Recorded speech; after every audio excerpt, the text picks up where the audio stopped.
5. Dr. Greg Jenkins directed Debunking Energy, and Professor Judy Wood. Scholarly Questions and Inquiry, or Badgering Misrepresentation and Harassment. March 1, 2007. Limited Hangouts. Recently I wrote how I thought, based on some personal experiences as well as other recent events, that aspects of the 9/11 truth movement had been hijacked by groups of people connected with the perpetrators of the 9/11 crimes. The purpose of this hijacking seemed to be to encourage a limited hangout position about what really happened on that date, which would keep certain groups or interests off the radar screen of criminal prosecution, and possibly just single out current members of the neocon clan and the Bush administration to bear the brunt of prosecution. For example, some people are unwilling to consider how elements in the Clinton administration must also have been complicit in setting up aspects of the 9/11 black operation. Additionally, people who financially benefited, such as Lucky Larry Silverstein, remain at the edges of perception as being one of a group of people who should be prosecuted for criminal activity prior to and following 9/11. I also wrote about pernicious debunking and personal attacks, which while people like Professor Steve Jones claim to be a victim of, the evidence suggests that people like Professor Judy Wood have ended up in a rather worse situation, with the mysterious death of one of her students and the loss of her job. As a result of an event in January 2007, it seems that, once again, she has been placed directly in the firing line of 9/11 research. Dr. Greg Jenkins set up an ambush interview in a side room at the National Press Club, Washington, D.C. The interview setup. There are quite a few facts that need to be taken into account, and some questions that need to be considered before the video can be fairly reviewed. Why did Greg Jenkins plan this interview without telling anyone who knows Dr. Wood? Why did he bring at least 2 professional video cameras, recording equipment, special lighting, and a camera crew to the National Press Club that evening, and not attend Jim Fetzer's presentation? Jim Fetzer was giving a presentation to discuss the data presented by Professors Wood and Reynolds, but Greg Jenkins and the crew did not attend Jim Fetzer's talk, nor did they ask any questions following the talk itself. Jenkins and/or his group tried to talk Dr. Wood out of going to the restroom, saying the interview would only take 2 to 3 minutes. But Dr. Wood felt she couldn't wait. She saw the cameras for the first time after she came back from the restroom. Dr. Wood insisted on switching seats with Greg Jenkins because there were other people in the room who were watching the interview, and Dr. Wood did not wish to be forced to sit with her back to them, as she thought they may ask questions too, which would then have involved her looking around and behind her. The people helping Jenkins felt they needed to change the lighting and camera positions. As you can see in the video, Jenkins is well lit and Dr. Wood is half in shadow for most, if not all, of the interview.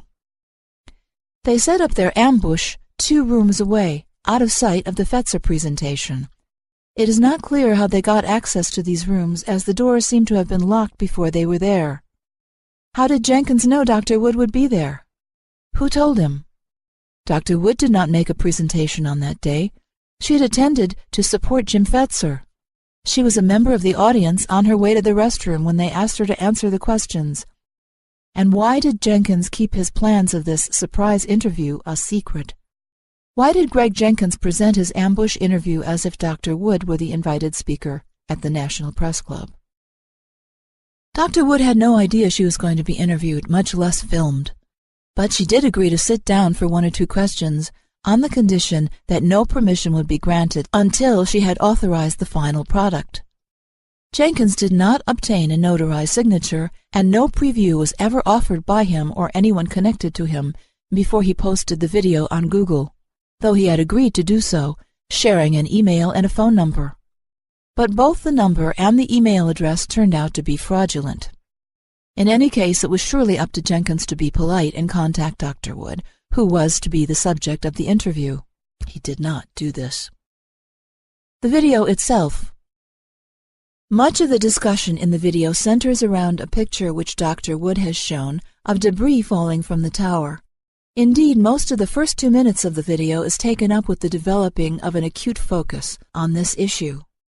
Even if one concludes Dr. Wood is incorrect about the exact nature and movement of this debris, which cannot be accurately concluded from the video interview alone, it must be realized that this is not the only point of data that Dr. Wood is concerned with. She also discusses lack of damage to the bathtub, subway trains, and sub-basement mall stores. She discusses the highly anomalous toasted cars, seismic data, and small debris piles. Jenkins hones in on the falling debris issue without really addressing the subtlety of what Dr. Wood is saying. He tries to get her to say, "No debris is falling." In essence, what she is really saying is that the debris that is falling is largely dust, not large steel girders and slabs of concrete. She points out the very fine nature of the dust. Jenkins reacts by adopting a number of blank and confused and sheepish looks, and the discussion essentially goes nowhere. The photos of a carpet of dust with unburned paper mixed in essentially highlight Dr. Wood's point, but Jenkins skirts around the issue by continually focusing attention on a single photograph and not allowing or encouraging discussion of the other related evidence. Dr. Wood also questions the use of the word collapse, and Jenkins does not really explore this proposition thoroughly. A simple building collapse, again, would not cause ankle-deep layers of fine dust, and even finer dust which spread into the upper atmosphere. Readers who think Dr. Wood might be wrong about the nature of the debris should consider these pictures. Is all the debris falling? Is the airborne debris all smoke? Does it look to be the right color for smoke, i.e., is it the same color as that seen near the flames from the towers?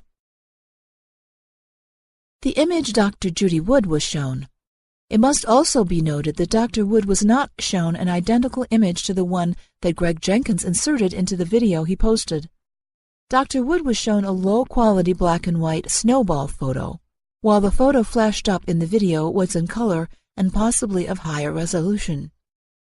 The labeling shown on the color image inserted in the video also does not seem to be present on the black-and-white printed version, a further difference. This is why, perhaps, Dr. Wood said, "I can't see that without a magnifying glass," and then commented that she could not see pennies falling because the resolution was not up to the job. Also, see comments above. Additionally, Dr. Wood has described how she thought the black-and-white picture might have been photoshopped. You'll notice at the end that Jenkins insisted on taking back the sheet with the image on it. The tactics seem to be, here, to get people to react to eye-rolling and theatrics, with Jenkins playing the interested scientist who just needs things explained to him. In reality, all that anyone, including Jenkins, has to do, and all that Judy Wood wants them to do, is to look at the data. The end of the interview. At the end of the interview, on the one hand, Jenkins is apparently polite, thanking Dr. Wood for her time in answering the questions. Someone then asks him off-camera a question along the lines of, "What interests are you protecting?" Jenkins answers, "I'm not protecting any interests. I was just trying to find out what kind of scientific basis this was in, and, I think I found out." So, rather than a detailed review of the data and the anomalous aspects of it, Jenkins resorts to a rather sarcastic remark, implying that what Dr. Wood said is silly or has no validity. This ambush interview was suddenly stopped because security guards came to escort Greg Jenkins and the crew out of the building. He probably didn't want that recorded. Jenkins and his helpers were not authorized to be there and were trespassing. They had not rented a room in accord with NPC rules. The security guard's voice can only just be heard in the version Jenkins used. Tactics and techniques. There are no links shown in Jenkins' video to Dr. Wood's actual paper. However, a statement that Dr. Wood made as a retort, tinged with sarcasm, is posted in a separate caption in the video. Someone has clearly taken the time to do this. This is psychology and debunking, not scholarly analysis of facts, evidence, and data. If Professor Wood had refused the interview, no doubt that fact would have been plastered on various message boards as evidence that she was avoiding questions. But it seems that people are more reluctant to say this sort of thing about other 9/11 researchers than Professor Wood. Some people who have watched the video think that Dr. Wood is dodging questions or not answering them well. I would suggest that this is exactly the impression the video was set up to give. Additionally, techniques have been used to suggest that Dr. Wood's view should not be taken seriously. An off-the-cuff remark she made about pennies falling is used as the theme for the closing song. This isn't a scientific analysis or discussion. It's a piece intended to ridicule Professor Wood and divert attention from the data. If Jenkins had been so unhappy with Dr. Wood's explanations and he had been genuinely interested in exploring the hypothesis, he could have requested another interview under more suitable circumstances rather than posting what he had. A scientific method? If anyone thinks that an ambush video conducted close to midnight and posted on the internet without final agreement of the person concerned is a valid usage of the scientific method, then there may be a wider range of data available for usage in scientific papers and peer review that has been in general usage up to now. Also, the interview was conducted by people who trespassed within private property. The timestamp on a still picture of Dr. Wood's group with Dr. Wood's camera shows a date of January 11th, so it probably was in after midnight. This video is included in a link in Greg Jenkins' paper entitled "The Overwhelming Implausibility of Using Directed Energy Beams to Demolish the World Trade Center Towers" on Steve Jones' Journal of 9/11 Studies. The title of this paper is already loaded and suggests a conclusion to the reader before it has even discussed any of the data. This is not a scholarly or scientific approach to the problem. Perhaps a title of "Could Directed Energy Weapons Have Been Used to Demolish the World Trade Center Towers?" would have been a less loaded title.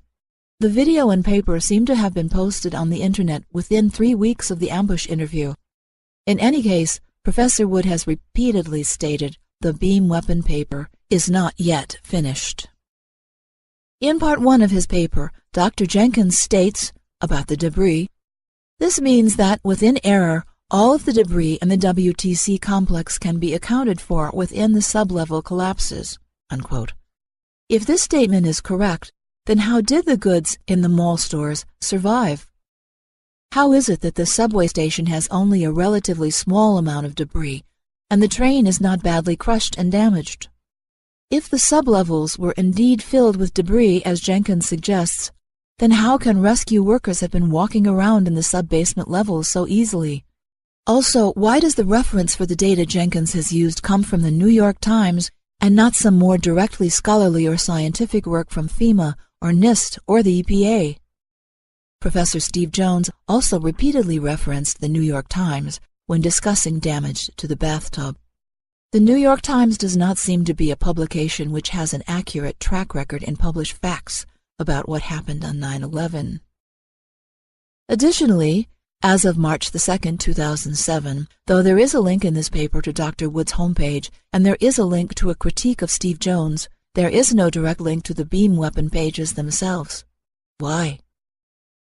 A look at the letters section on Journal of 9/11 Studies as of March 2, 2007, shows 3 articles specifically about beam weapon hypothesis, in addition to the one above, and then another which describes Dr. Judy Wood's discussion of molten aluminum as disinformation. If the hard evidence Dr. Wood is presenting is nonsense, why is so much time and energy being spent in attacking it? Conclusion. It seems that Dr. Wood's only mistake was to agree to answer a few questions. It was a, quote, failure based on Dr. Wood's honesty and sincerity, trust in a fellow human being to do right by her, as well as from not having any sleep for almost 48 hours. Dr. Wood has no campaign manager like Karl Rove.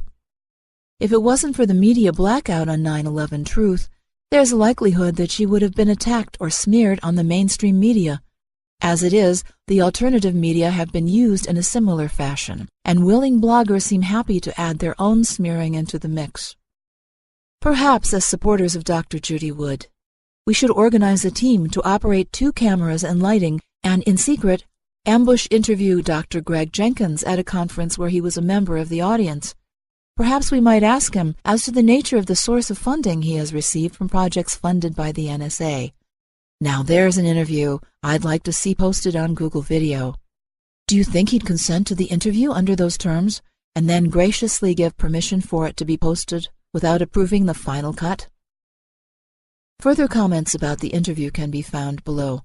From this selection, I found this comment to be one of the most pertinent.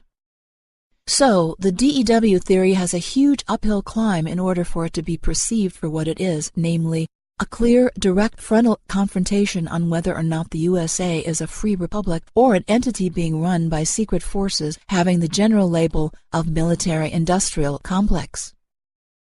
That is the underlying question that DEW theory presents, and very few people want to deal with it. Small wonder the reaction to it is so visceral. So, challenges to DEW are primed to be successful based on an anything-but-that predilection among people of all persuasions, even among what might be called plain vanilla truthers. I hope 9/11 truthers and everyone else will consider these thoughts, ideas, and data in a fair and balanced manner. Additionally, people who financially benefited, such as Lucky Larry Silverstein, remain at the edges of perception as being one of a group of people who should be prosecuted for criminal activity prior to and following 9/11. I also wrote about pernicious debunking and personal attacks, which while people like Professor Steve Jones claim to be a victim of, the evidence suggests that people like Professor Judy Wood have ended up in a rather worse situation, with the mysterious death of one of her students and the only one who knows Dr. Wood.